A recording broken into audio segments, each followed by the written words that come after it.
Hello students, welcome back on my channel. You are watching Krishna commerce classes with me यानी Krishna sir के साथ। आज हम डिस्कस करेंगे सेकंड टर्म स्टार्ट करते हैं बच्चों। जैसे कि पता है सेकंड टर्म बीएसटी आपका चैप्टर 7 से स्टार्ट होता है, जो कि आपका सोर्स ऑफ बिजनेस फाइनेंस यानी chapter 7 source of business finance. तो सबसे पहले हम बिजनेस फाइनेंस के बारे में बात करेंगे। सबसे पहले बिजनेस फाइनेंस, देखिए कोई भी बिजनेस होगा वो बिना कैपिटल के इम्प्रूव नहीं हो सकता है। बिना कैपिटल, अब सीधी सी बात है भाई, मैं पैसा लगाता हूँ एक बिजनेस में इन्वेस्ट करता हूँ तो क्या बिजनेस चल जाएगा? नहीं, उसे चलाने के लिए भी कुछ कैपिटल की ज़रूरत पड़ेगी।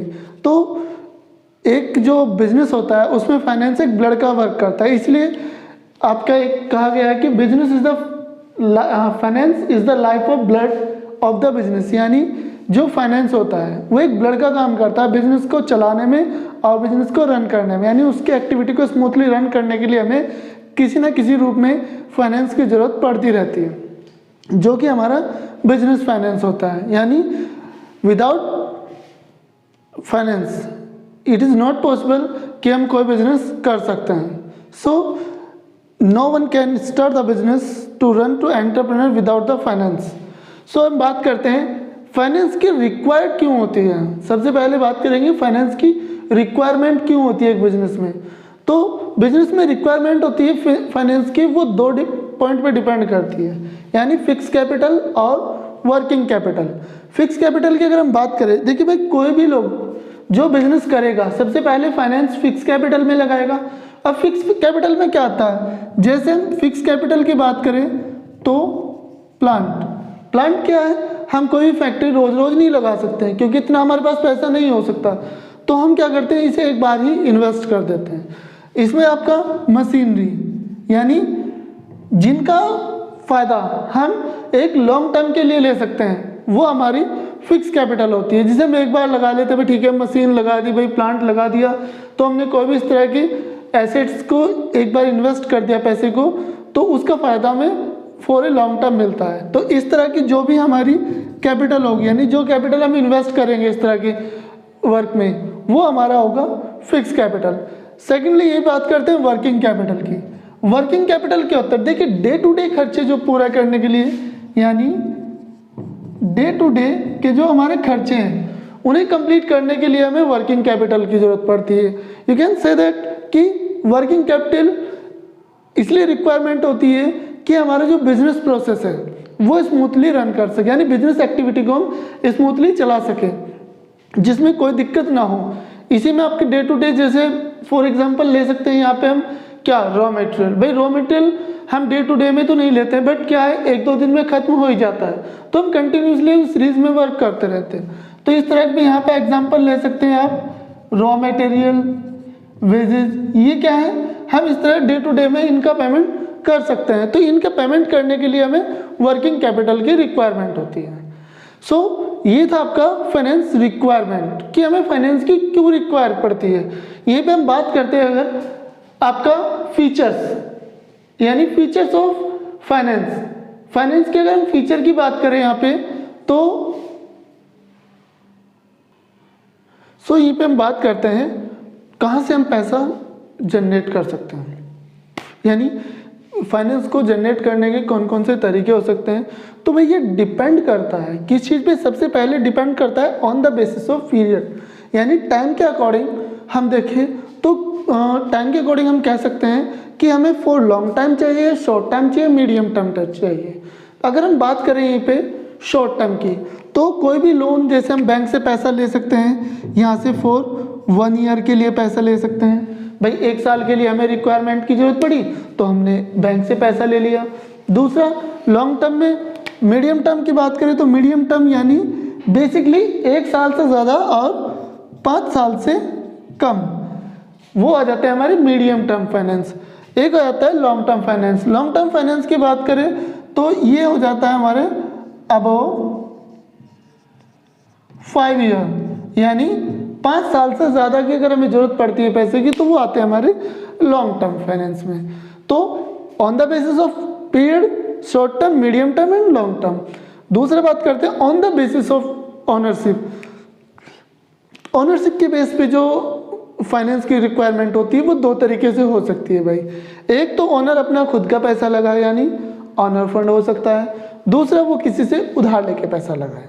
तो on the basis of ownership owner fund, second thing is borrowed fund. Borrowed fund में उधार वाला पैसा आ जाता है और ऑनर फंड में ऑनर का अपना पैसा आ जाता है। इसमें हम देखते हैं ऑनर का कौन सा पैसा होता है। अब देखिए कोई बिजनेस अगर प्रॉफिट अर्न करता है तो वो अपने पार्टनरों में डिवाइड कर सकता है, बट वो अगर उसे ग्रोथ प्रोस्पेक्टस के लिए सोचा जाए तो उसे वो अपने पार्टनर में डिवाइड ना करके, अपने शेयर होल्डर में डिवाइड ना करके उसे क्या कर सकता है, रोक सकता है। इसी तरह से ऑनर फंड की अगर मैं बात करूं तो इसका सबसे अच्छा एग्जांपल आ जाता है रिटेन अर्निंग, यानी प्रॉफिट का वो पार्ट जो डिवाइड नहीं हुआ और कंपनी ने ग्रोथ पर्पस के लिए रोक के रखा हुआ है, उससे हम क्या कहते हैं, रिटेन अर्निंग।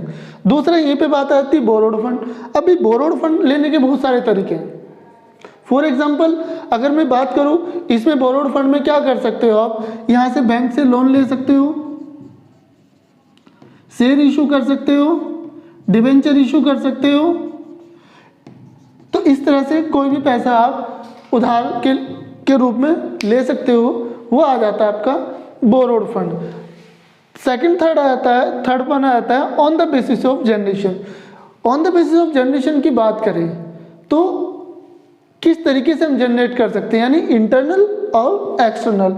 इंटरनल फंड्स की बात करें तो कंपनी के पास जो पैसा है वहीं से हम उसे यूज कर सकते हैं, तो वो होता है इंटरनल। अगर हमें बाहर से लेना पड़ता है यानी कंपनी के बाहर से पैसा हम लेते हैं तो वो फंड आता है हमारा एक्सटर्नल। ठीक है, तो अब यहीं पे अगर हम बात करते हैं कि सर ठीक है हमें ये समझ में आ गया, यहाँ की एक बात ध्यान रखना स्टूडेंट्स, यहाँ की सबसे इम्पोर्टेंट आ जाती है आपकी जो फ्लो चार्ट है, सबसे इम्पोर्टेंट चार्ट है। यहाँ से आपको बुक से रटने की जरूरत नहीं पड़ेगी, आप बेसिकली यहीं से याद रख सकते हो। On the basis of period time, ownership and generation, सबसे इम्पोर्टेंट मैंने लिख दिया है, इस पे स्टार भी लगा दिया है, तो इसे अपने नोट्स में संभाल के रखना। दूसरी बात हम बात करते हैं फीचर्स की बात करें तो फीचर्स ऑफ ऑनर फंड क्या होता है। देखिए फीचर्स की अगर हम बात करें ऑनर फंड की, यानी ऑनर का खुद का पैसा, तो उसके लिए सबसे पहले होता है सोर्स ऑफ परमानेंट कैपिटल। कोई भी बिजनेस स्टार्ट होता है जब आदमी खुद का पैसा लगाता है, ह्यूमन बीइंग, तो उसका खुद का पैसे उसे रिटर्न की टेंशन नहीं होती है, यानी उसका पैसा लग गया है, उससे धीरे धीरे जो भी मिलेगा वो मिल जाएगा, तो वो हमारी कैपिटल होती है परमानेंट, वो हमें किसी को रिपेमेंट नहीं करनी होती है, तो उस कैपिटल को हम क्या बोलते हैं, परमानेंट कैपिटल। दूसरी बात है provision of risk capital.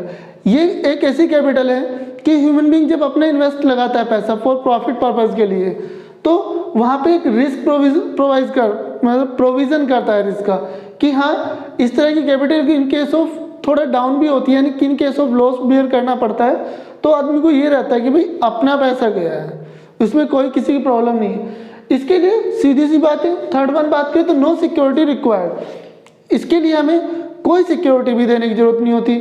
Honour का पैसा है, सपोज रिटेन अर्निंग है, मेरे बिजनेस में पैसा है तो भाई मैं लगा सकता हूँ, मेरे घर में पैसा रखा है मैं उसे इन्वेस्ट कर सकता हूँ। So no security required and source of ownership fund. Source of owner fund से मतलब यही है कि इसमें पूरा जो आपका राइट होता है वो सिर्फ ऑनर का होता है, यानी ऑनर अपने फंड्स को एज इट इज जब उसकी रिक्वायरमेंट होगी उस तरह से वो इन्वेस्ट कर सकता है। सेकंड थिंग बात करें फीचर्स ऑफ बोरोड फंड। अगर भी बोरोड फंड की बात करें, सीधी सी बात चलिए तो सर ऑनर की बात थी, अपना घर का पैसा तो लग गया है, अगर उधार लेके पैसे लगाएंगे तो उसमें कंडीशन हो जाती है। कौन सी कंडीशन?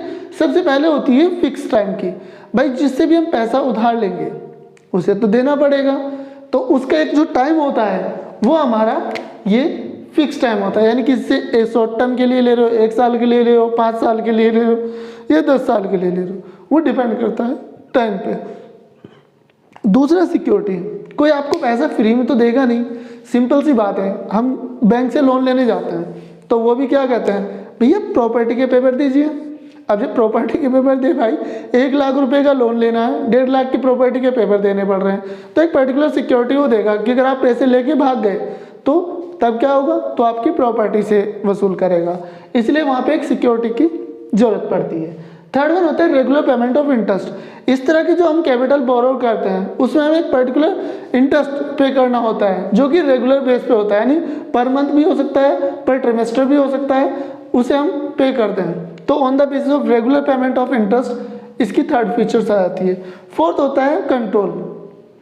भाई जब कंपनी ने पैसा उधार लेके लगाया है, हमने उधार लेके पैसा कंपनी में लगा दिया, तो कंपनी के जो हमारी जिससे हमने लोन लिया है या जिससे हमने पैसा उधार लिया वो कहीं ना कहीं बॉन्ड कर सकता है। जैसे कि हम अपने डिविडेंड नहीं पे कर सकते हम ज़्यादा, क्यों? वो कहेगा भाई डिविडेंड तो तुम ऐसे उड़ा रहे हो, हमें भी तो दो पैसा, तो वो उस पर कंट्रोल हो जाएगा। अगर कोई पार्टनर, सिंपल सी बात समझो, अगर पैसा आपका लगा हुआ है तो पूरा कंट्रोल आपका है, पर अगर कोई आपके बिजनेस में पैसा लगाएगा वो भी तो ओनरशिप शेयर करेगा, तो वहाँ पे कंट्रोल रिड्यूस हो जाता है। एंड लास्ट में होता है सोर्स ऑफ बोरोड फंड, कि मतलब ये कि ये जो पैसा होता है वो हम उधार लेके लगाते हैं, और ये डिपेंड करता है हमारी कंडीशन पे कि हम किससे पैसा उधार ले सकते हैं, नहीं ले सकते हैं। आगे हम बात करेंगे नेक्स्ट वीडियो में कि आपका जो on the basis of ownership fund में यानी इक्विटी ऑफ प्रेफरेंस शेयर या बोरोड फंड के बारे में कि कहाँ से हम कैसे जनरेट कर सकते हैं, उनकी क्या फीचर्स हो सकती है। सो अगर अब आपको वीडियो अच्छे लगे तो लाइक कीजिए, अगर आप मेरे चैनल पे नए हैं तो सब्सक्राइब कीजिए। Thank you very much.